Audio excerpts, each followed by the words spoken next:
Muchas gracias, Pablo, por acompañar. Gracias a vosotros por llamarme, es un placer estar aquí. El pupitre digital. Llevamos un par de semanas apenas del inicio del curso.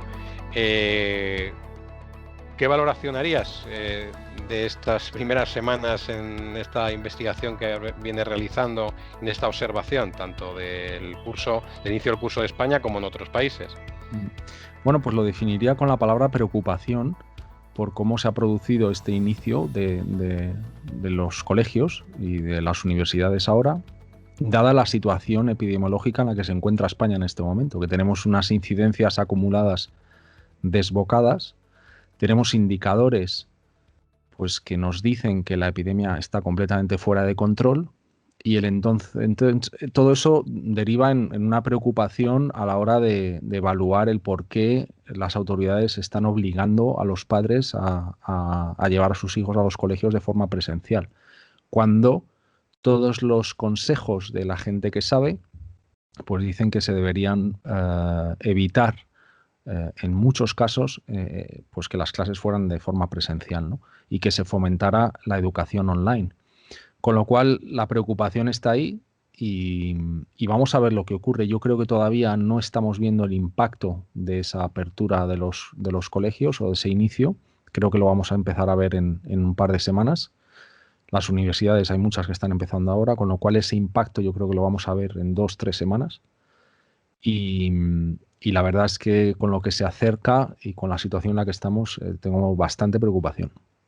Pues precisamente la pregunta que tenía preparada es que si podíamos atribuir esta segunda ola o el rebrote ya a la incidencia del inicio del curso. O sea, Yo creo que no estamos viendo todavía ese impacto. O sea, creo que la situación actual deriva de un verano en el que no hemos hecho los deberes, en el que se produjo una desescalada sin control y que hemos llegado a septiembre con los deberes sin hacer, sin un control de fronteras que hace que nos encontremos, pues, como decía antes, en una situación desbocada, ¿no? Sin control alguno. Y creo que los colegios, el impacto de la apertura, hay algo que estamos viendo ya, pero creo que hay mucho que vamos a ver en 2 semanas.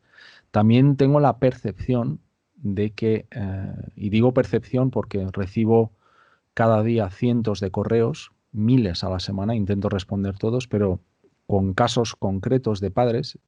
Y bueno, pues por curiosidad sigo hago un análisis sobre lo que comunican los medios, sobre los casos que se están produciendo en los colegios y lo cruzo un poco con esas informaciones que me llegan a mí a nivel privado.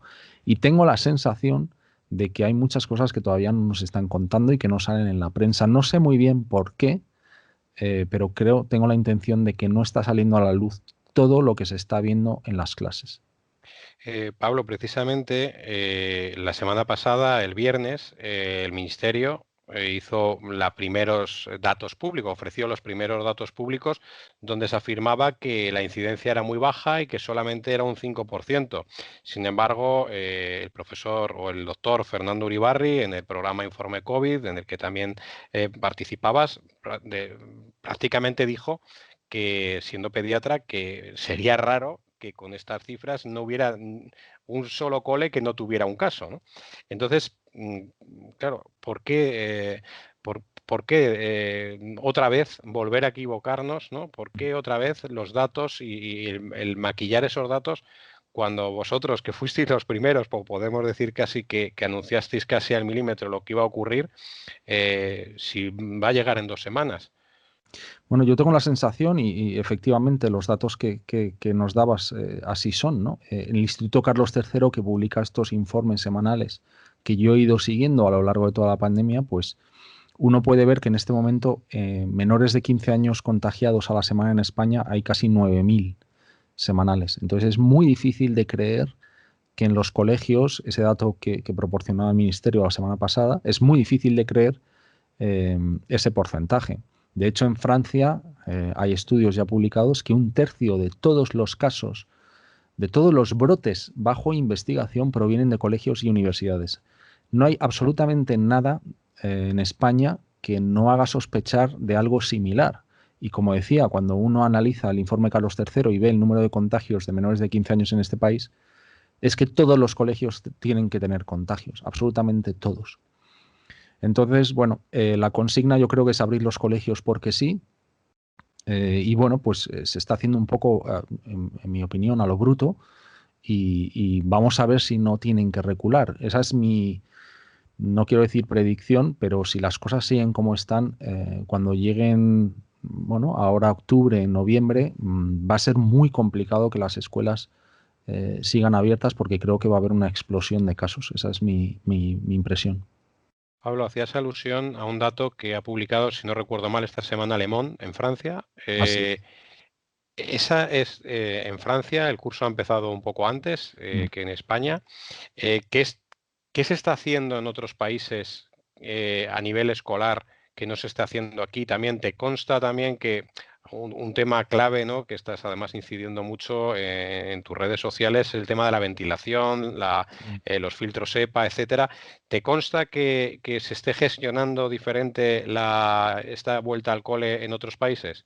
Sí, bueno, cuando uno analiza no solamente Estados Unidos, pero o Canadá, por ejemplo, sino Europa, países como Italia, países como Francia, países como Alemania, pues muchos de ellos están tomando medidas a nivel de inversión, pues no solamente en la estructura de las clases, ¿no? De pupitres individuales, sino como muy bien mencionabas, el tema de la ventilación. Alemania, en diferentes landers, ya ha hecho públicas las cifras de inversión que van a dedicar a filtros EPA y a, bueno, a reforzar las medidas de ventilación existentes en los colegios. Sabemos casi con certeza, o casi tenemos la certeza, y esto es lo que nos dice la ciencia, de que este es un virus que se transmite en interiores, en entornos cerrados, con mala ventilación, con mucha gente, durante largo tiempo. Y cuando tú analizas un colegio, se dan todos esos factores. Tenemos espacios cerrados. En España, el 99% de los colegios, es mi estimación, incumplen la regulación RITE, bien porque no tiene carácter retroactivo y no les afecta, o bien porque la incumplen simple y llanamente. Yo he visitado algún colegio del 2017 que debería cumplirla y la incumple. eh, bueno, pues esas medidas que no se han ido tomando al final van a impactar en infecciones, eso no nos quepa ninguna duda.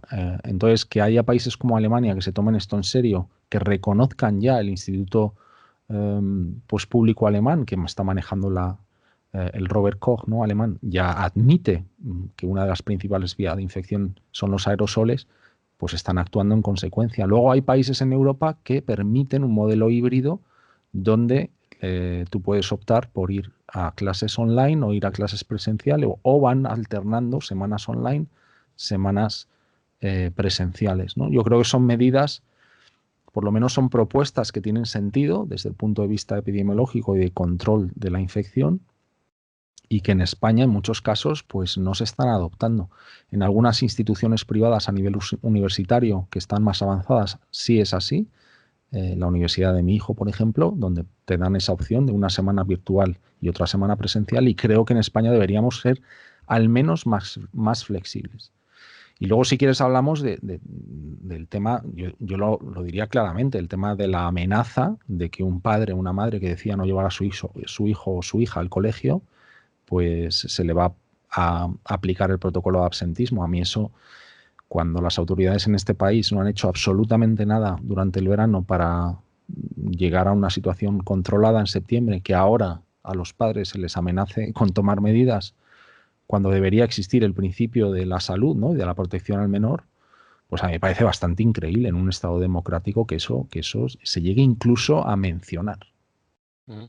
En ese sentido, bueno, sí que se están organizando pues grupos de padres y bueno, como todo, existe también bastante confusión, ¿no? Porque hasta que no se entiendo que se emitan las primeras sentencias, ¿no? Por parte de jueces, pero parece que hay una alarma, ¿no?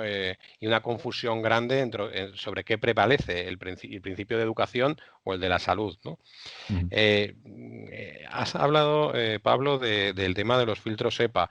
Sí. Has puesto a disposición de la comunidad educativa y de todo el que esté interesado, ¿verdad? Algunos recursos. Por favor, me gustaría que comentaras estos recursos Sí, y también qué pueden hacer, porque me consta, ¿no?, que hay padres que a nivel particular en clases que están incluso donando y comprando sí. ellos esos filtros, están haciendo pues incluso llamamientos o cuestaciones, ¿no?, para recaudar dinero. ¿Qué filtros serían los más eficientes? ¿Qué recomendarías? Porque claro, hay colegios que tienen un nivel adquisitivo grande y que a lo mejor no van a tener ningún problema, pero claro, estamos hablando que, por ejemplo, aquí en Madrid las zonas más humildes están siendo las que más problemas están teniendo.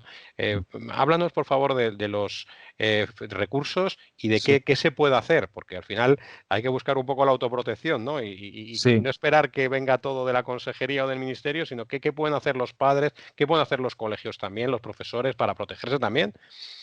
Bueno, lo primero que quería contaros es que todo esto parte de la ciencia.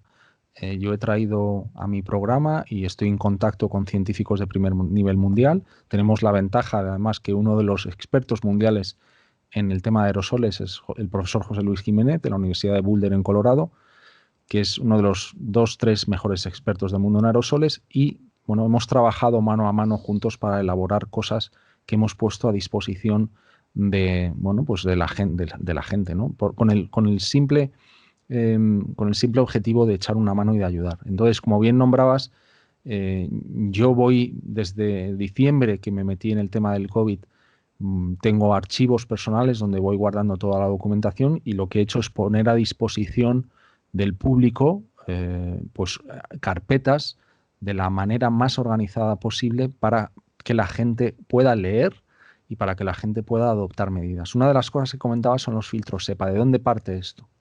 Como comentábamos, estamos ante un virus que sabemos que se transmite muy bien, muy eficientemente, por desgracia, en interiores. Sabemos, por los análisis de los brotes, que las probabilidades son 20 veces mayores en interiores que en exteriores, con lo cual nos debemos proteger de alguna manera. La manera más eficiente de protegernos en espacios interiores, por supuesto, es llevar mascarilla, pero también la ventilación. Es clave tener ventilación, aire, y creo que existe mucha confusión en este país sobre lo que es acondicionar o calefactar o enfriar una habitación y lo que es ventilarla, ¿no? Muchas veces se mezclan esos conceptos. Aquí estamos hablando de cambios de aire, introducir aire fresco del exterior y sacar aire sucio, digamos, del interior y que se produzcan cambios de aire constantes en las aulas.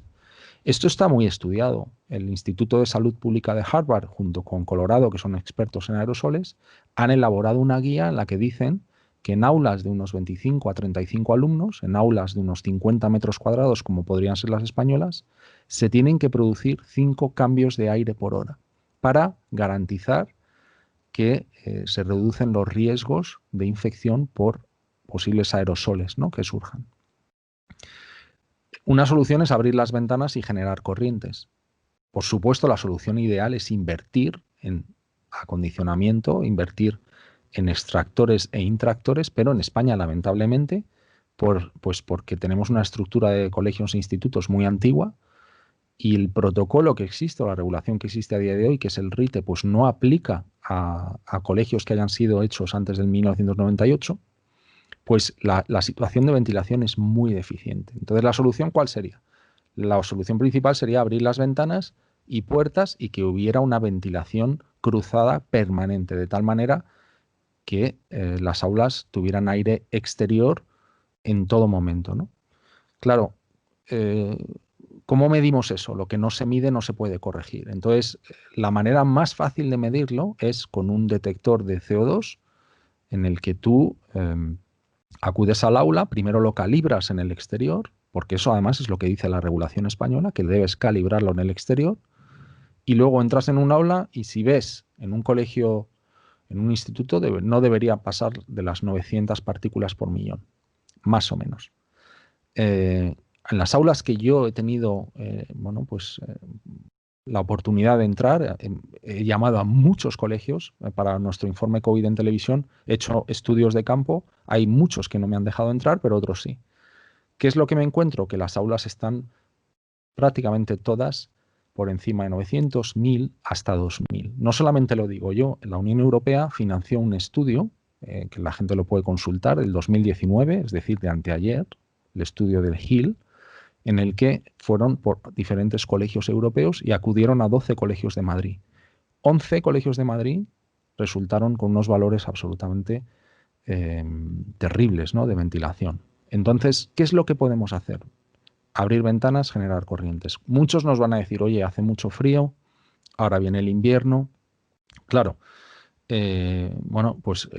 medidas adicionales que se pueden tomar para protegernos, por ejemplo, los filtros SEPA. Los filtros SEPA lo que hacen es filtrar, cogen aire que está en el aula, la absorben, por así decirlo, en la máquina, la pasan por un filtro específico y luego expulsan aire filtrado.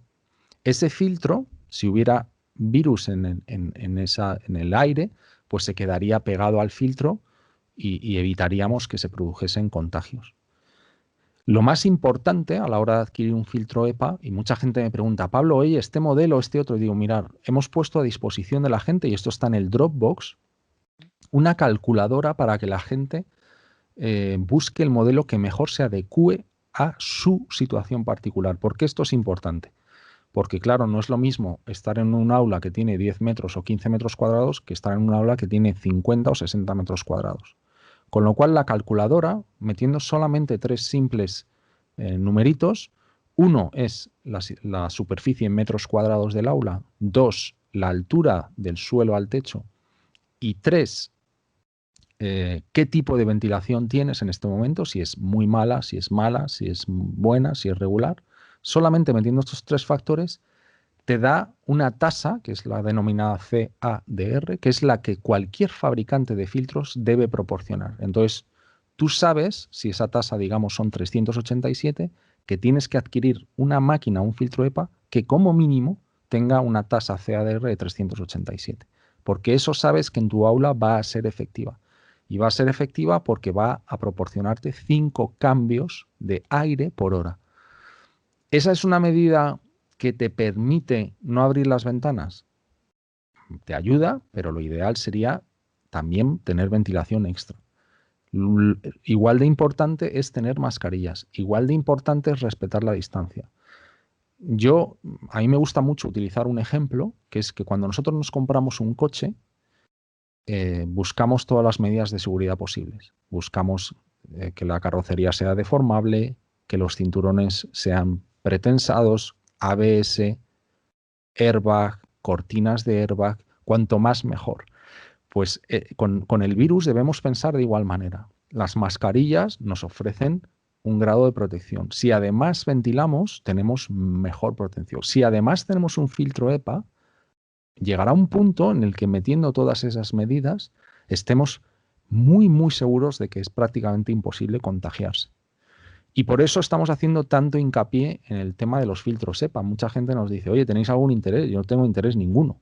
Si usted puede abrir ventanas y provocar corrientes, pues mucho mejor. Y posiblemente ni le haga falta. Compre un medidor que no cuesta dinero, o que cada colegio al menos debería tener uno, y que el responsable COVID se diera paseos y entrase en las aulas, porque en 15 segundos vas a saber si el aula está bien o mal ventilada, y decir, ojo que hay que abrir las ventanas.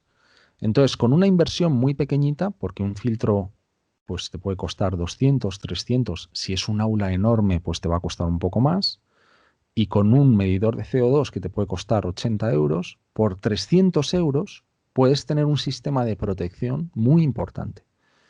Hay colegios que no tienen los medios para invertir, por supuesto que no, pero muchos padres, si se juntasen, poniendo 5 o 10 euros cada uno por cada clase, pues puedes comprar un filtro y dejarlo y lo colocas en el medio del aula y sabes que tus alumnos van a estar y tu profesor va a estar mucho más protegido. ¿Qué es lo que me he encontrado y lo que realmente a mí me llama la atención? Es que después de poner a disposición de todo el público estas carpetas y toda esta información, que está avalada por la ciencia, que gente como José Luis Jiménez, que gente como los mejores científicos del mundo de Harvard, han elaborado presentaciones donde todo esto está bien explicado y por qué un filtro EPA ayuda y cómo funciona. Cuando las AMPAs acuden a los colegios y dicen, oye, hay que comprar filtros EPA, muchos de ellos, aunque propongan comprarlo con sus propios medios, se les está denegando la oportunidad. Entonces, a mí ya me parece absolutamente increíble. Yo recibo mails todos los días de padres desesperados diciendo, he querido comprarlo y donarlo yo y ponerlo en el aula y no me dejan. Porque llega a haber contraciencia, ¿no? De gente que me dice que, que los profesores, que los colegios les han dicho que los filtros SEPA son contraproducentes, que producen problemas respiratorios, cosas que son falsedades. Como hemos encontrado falsedades con el tema de las mascarillas, pues ahora están surgiendo falsedades contra los filtros SEPA. Lo único que podemos hacer es poner a disposición del público toda esta información. La información es poder y ahora más que nunca. En un mundo de cacofonía y de mensajes confusos, creo que hay que ser claros y que cada uno actúe, ya que nuestros dirigentes parece ser que no nos quieren proteger, pues debemos protegernos nosotros. Y Pablo, has comentado distancia social, higiene en las manos, Sí. ventilación. ¿Qué otra cosa? También al principio pues se han vendido pues también muchas pistolas para tomar la temperatura, del control de la temperatura. ¿Qué otra cosa a nivel práctico podemos decir para que los colegios puedan proteger mejor a sus alumnos y a sus profesores también? Yo creo que la medida más eficaz, tú comentabas el tema de la distancia y de la higiene, esas son medidas fundamentales, aunque curiosamente la ciencia no admite el tema de los aerosoles y sí que admite el tema de las superficies y jamás se ha demostrado que alguien se pueda contagiar por una superficie, ¿no? Entonces los colegios han invertido mucho en limpieza, en geles y demás, cuando deberían haber invertido más en ventilación. Pero bueno, eso es otro punto. Distancia, muy bien, como decías. Higiene, por supuesto, muy importante. Los filtros ya los hemos comentado, pero yo quiero hacer hincapié en el tema de las mascarillas. Ujú. Sabemos que las mascarillas bien ajustadas, y esto es muy importante, son quizás la medida más efectiva para evitar los contagios. Yo estoy cansado de ver a gente que se ajusta mal la mascarilla y escuchar a muchos adultos diciendo ¿cómo es posible que le obligas a llevar una mascarilla a un niño? A los niños, cuando se les educa y se les explican las cosas, en muchas ocasiones son mucho más cumplidores que los adultos. Hay que encontrar una mascarilla que se adecue a la cara del niño y las hay, mascarillas reutilizables que se pueden lavar y esa es la medida número uno. Entonces, yo le diría a los colegios, por favor, hacer mucho hincapié en que las mascarillas se usen bien y se ajusten bien. Eso yo para mí es lo más importante. Y lo que se está viendo también en muchos colegios es, bueno, pues con las modas, ¿no? Porque la mascarilla, pues son muy bonitas, con flores, con todo tipo de bordados, mensajes. ¿Qué Sí. mascarillas son, para teniendo en cuenta que, bueno, que son niños, que son menores y que también tienen, bueno, pues que son muchas horas las que van a estar ahí? Sí. ¿Qué mascarillas serían las apropiadas para los escolares y para los profesores, que al final son ellos los que también están ahí y están compartiendo riesgo mayor por su edad? Ujú. Bueno, tenemos varios, yo siempre diría la mejor mascarilla que usted pueda encontrar y permitirse, ¿no? En España, lamentablemente, nos hemos encontrado con que las farmacias han estado vendiendo, pues con una autorización especial, mascarillas procedentes de China que, bajo mi punto de vista, son muy dudosas, ¿no? Entonces, lo más importante a la hora de escoger una mascarilla son dos cosas. Una, que cumpla la regulación y eso está en la carpeta de Dropbox. Si usted elige una mascarilla reutilizable, debe cumplir la UNE 0065-2020 o el equivalente europeo. O dos, si usted escoge una mascarilla EPI, porque hay gente que quiere ir con una mascarilla FFP2, pues también tiene que cumplir la nueva regulación y ahora hay autorizaciones especiales. Eso es el punto número uno. Vaya a la carpeta, analice si la mascarilla que usted piensa adquirir cumple la regulación. Punto absolutamente fundamental, el ajuste. Que a un niño le quede la mascarilla grande, que se la tenga que subir y bajar, que tenga huecos por los laterales, que tenga huecos en la barbilla, eso es como si no llevase mascarilla. Con lo cual, yo le diría a los padres, busquen una mascarilla reutilizable que cumpla la regulación y que se adapte muy bien a la cara del niño para que no se la tenga que estar quitando, subiendo y bajando. Y segundo, que los colegios hagan una muy breve formación en los, como hacen los americanos, los do's and los don'ts. Esto sí y esto no. Los niños son muy listos, lo adquieren muy rápidamente. no te la puedes tocar, cómo hacer para cuando te la quitas, llevar un sobrecito y guardarla mientras vas a comer fuera. Dos o tres claves muy sencillas para que, bueno, actuemos de forma correcta.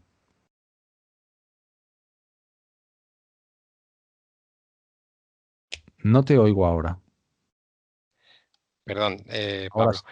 La cuestión de las mascarillas, la distancia, el filtros, ¿qué otras cosas que han hecho en China, por ejemplo, que ahora llama la atención a todo el mundo?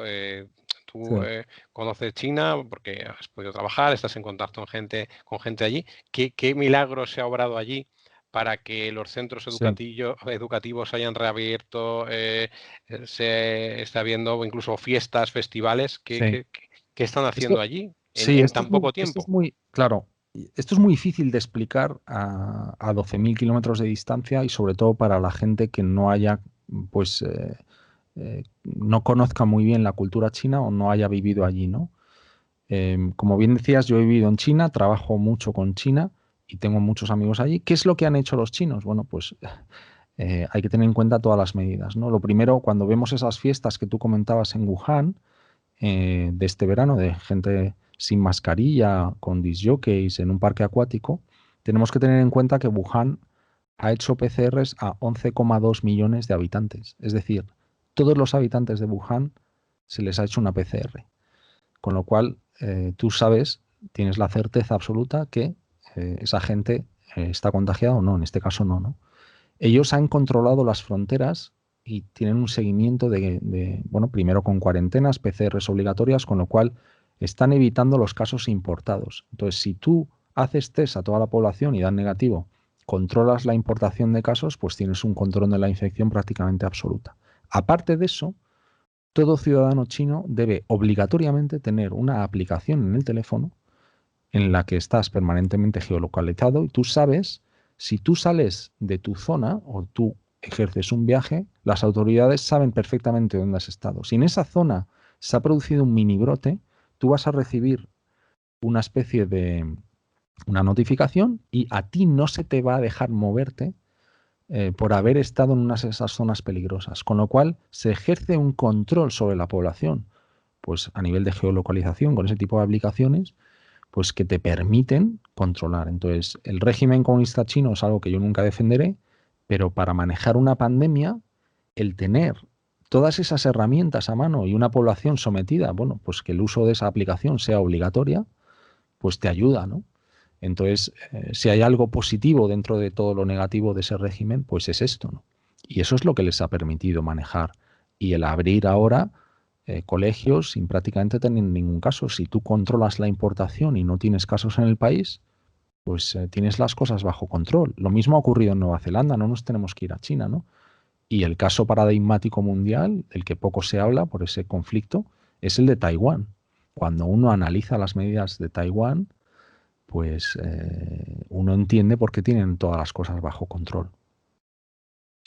Y ir concluyendo, Pablo, ha habido universidades que desde el mes de prácticamente abril-mayo, como Cambridge o universidades de gran prestigio a nivel internacional, decidieron directamente que el curso 2020-2021 iba a ser online. Sí. ¿Tú crees que es exagerado? ¿Hasta cuándo va a durar esto? ¿Por qué en España no se ha tomado ni por asomo una medida de este estilo? Hombre, yo creo que exagerado, dependiendo de la zona, yo diría que no, ¿no? En España, desde luego, no sería exagerado si hubiéramos visto algo parecido, porque, como decía, no tenemos la situación bajo control. Tenemos incidencias acumuladas de 500, 700, cuando en Alemania cierran con incidencias acumuladas por encima de 50, nosotros estamos en muchos sitios en 700, 500, con lo cual ese es un primer dato. Y dos, la tasa de positividad de los test que tú haces. En España estamos en un 11,8% y en algunas zonas como Madrid por encima del 20%. La OMS te dice que por encima del 5% tienes la epidemia descontrolada. Cuando tú tienes todos esos parámetros fuera de control, lo normal sería que nos dijesen este curso tiene que empezar online y luego ya veremos. Si lo controlamos, pues podemos hacer concesiones. No es lo ideal. La educación, por supuesto, que sea presencial, tiene muchas ventajas, por temas de conciliación, también por temas de desarrollo, ¿no? Pero es que la realidad te obliga a tomar medidas excepcionales. Entonces, que universidades de prestigio mundial, donde un semestre cuesta $40.000, donde hay familias que piden créditos vitalicios para poder pagar la educación de sus hijos, tomen ese tipo de decisiones, pues te dice mucho de lo en serio que se lo están tomando. Hubo universidades en Estados Unidos que abrieron y a las 2 semanas tuvieron que cerrar. Hay sitios en Estados Unidos en este momento que solamente están confinando a los menores de 20 años porque saben que los contagios se han producido en esos rangos de edad, ¿no? Entonces, yo creo que no sería descabellado pensar que este curso, por lo menos el inicio, fuera online. A mí lo que más miedo me da es lo que viene ahora. Tener en cuenta que ahora nos vienen los adenovirus, los rinovirus, las gripe A, la gripe B. Vamos a tener ahora todos los gripes, todos los virus propios del otoño-invierno y vamos a ver qué ocurre, ¿no? Posiblemente las mascarillas, el uso generalizado, y en eso España pues estamos muy concienciados de que hay que usarlo en la gran mayoría de los casos, quizás nos ayude, ¿no? Y sirva como barrera para que esa interacción de otros virus pues no nos afecte de forma peor. Pero lo que más miedo me da es que ahora con menos luz, con frío, nos metemos en entornos interiores y este virus, pues con el frío y en entornos cerrados, es su hábitat para súper contagiar. Pablo, por dar algún mensaje esperanzador en Sí, torno a una posible vacuna, sí. una solución como ha llegado en China, ¿da algún mensaje positivo también a los Sí. centros educativos? También, ¿qué papel juega la educación? Y muy importante, la prevención también. ¿Qué les transmitirías a los colegios para que, bueno, pues entre todos como sociedad nos ayudemos unos a otros y consigamos el objetivo que es derrotar a este virus? Lo que les diría son dos cosas. Una, que en sus manos está dar un ejemplo a nuestra clase política, un ejemplo de unidad y de medidas que funcionen, ¿no? Estamos asistiendo a un espectáculo dantesco por parte de todos los partidos. No hablo ni de colores ni de banderas, me da absolutamente igual, de desunión.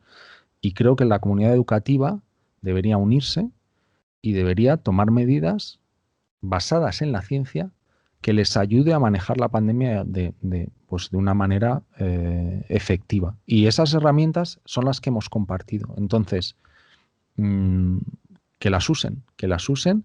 Si ellos las utilizan de buena manera, si ellos toman sus propias medidas, el curso se va a desarrollar de una manera mucho mejor, ¿no?